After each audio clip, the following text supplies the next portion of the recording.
हाल ही में यूएसए के media publishing house ने यह क्लेम किया है कि नरेंद्र मोदी, जो कि इस समय भारत के पीएम की कुर्सी संभाल रहे हैं, ने यूक्रेन के प्रेसिडेंट व्लादिमीर जेलेंस्की से फोन पर बात की और यूक्रेन रूस वार में शांति बहाल करने के लिए मध्यस्थता की पेशकश की। बट जेलेंस्की ने इसे यह कहकर ठुकरा दिया कि रशिया में राष्ट्रपति पुतिन के रहते वह रूस के साथ किसी भी प्रकार की पीस टॉक नहीं कर सकते।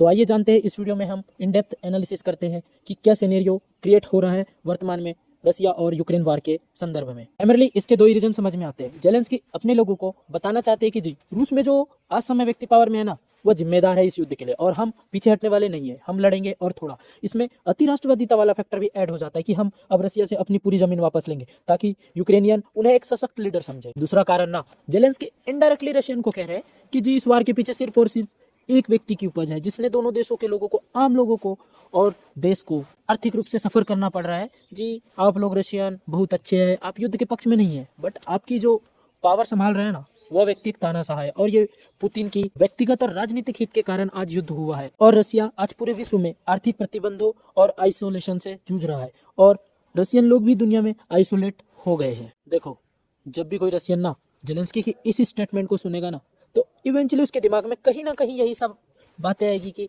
वाकई रशिया में आज पावर कोई गलत आदमी संभाल रहा है जिसके रहते यहाँ तक कि पीस टॉक भी संभव नहीं है। और इससे मोस्ट प्रोबेबली काफी संभावना बढ़ जाती है कि खुद रशियन ही पुतिन का विरोध करने लगे, तख्ता पलट अथवा कोई फ्रस्ट्रेट होकर पुतिन को असैसिनेट करने की कोशिश करे, या काफी संभावना बढ़ जाती है कि पुतिन को अपने ही देश में अपने ही लोगों का आंतरिक विरोध का सामना करना पड़े। और एक बात बता दूं आपको, जब से ये वार स्टार्ट हुई है ना, तब से काफी बार ऐसा हुआ है कि पुतिन के करीबी लोगों पर हमले हुए हैं या हमले की कोशिश की गई। काफी बार पुतिन को भी अपने कई बार लिटरली अपने देश को संबोधित करना था, लेकिन वो संबोधित नहीं कर पाए।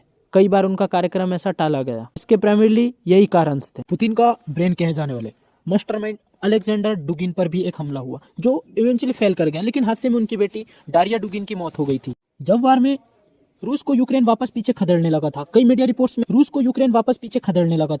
रिपोर्ट्स में जब रशियन देख रहे थे कि उनके टैंक्स, एयरक्राफ्ट्स जो बिलियंस ऑफ डॉलर के हैं को कैसे एक Ukrainian soldier man handled rocket launcher से हिट कर दे रहा था और वो अपनी टेरिटरी को वापस कब्जा रहे थे, तब रशियन काफी हद तक पुतिन से गुस्सा थे और लोगों के पास खाने पीने और रोजमर्रा की चीजों की भी कमी थी।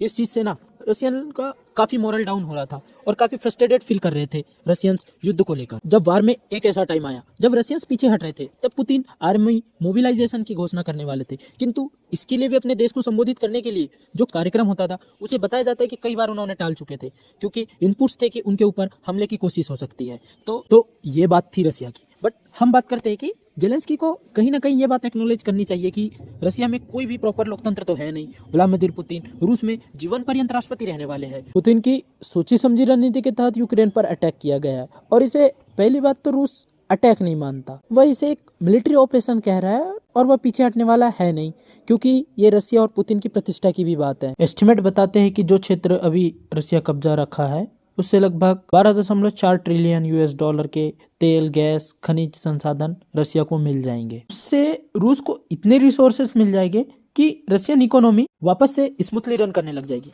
और इस युद्ध को लेकर रशिया का कितना अग्रेशन है आप इसे अंदाजा लगा सकते हो कि जब क्रेमलिन ब्रिज को ट्रक में विस्फोटक भर के उड़ाया गया था, क्रेमलिन ब्रिज जो यूक्रेन का क्रीमिया प्रांत जिसे 2014 में रशिया ने कब्जा लिया था, रशिया क्रीमिया को जोड़ने वाला एकमात्र ब्रिज है। क्रेमलिन ब्रिज को जब ट्रक से भरे विस्फोटक से उड़ाया गया था ना, तब पुतिन एकदम फुल फ्लेजेड मोड में यूक्रेन पर जगह जगह बमबारी की। बताया जाता है कि यूक्रेन की राजधानी क्यू में ही एक रात में 75 मिसाइल्स अटैक हुए थे। और हमें एक बात और समझनी होगी कि यूएस, वेस्टर्न कंट्रीज जितना रशिया को डैमेज पहुंचाना था ऑलरेडी उतना डैमेज पहुंचा चुके हैं, सैमसंग जिसमें प्रमुख है। तो जेलेंस्की को कहीं ना कहीं समझना चाहिए कि यूक्रेन रशिया पर लगे सैंक्शन के बावजूद India, China, Iran, gulf countries ने रशिया से ट्रेड जारी रखा, जिससे रशियन इकोनॉमी वापस रिकवर कर रही है। और इंडिया पर अमेरिका और वेस्टर्न कंट्रीज ने काफी प्रेशर बनाया कि हम रशिया से ट्रेड ना करें। इसके बावजूद रशिया के साथ इंडिया के ट्रेड में खासकर ऑयल और नेचुरल रिसोर्सेज, गैस, रिकॉर्ड बढ़ोतरी हुई है। और एक बात ये भी है कि जर्मनी, इटली जैसी कंट्रियां यूक्रेन को सपोर्ट तो कर रही है,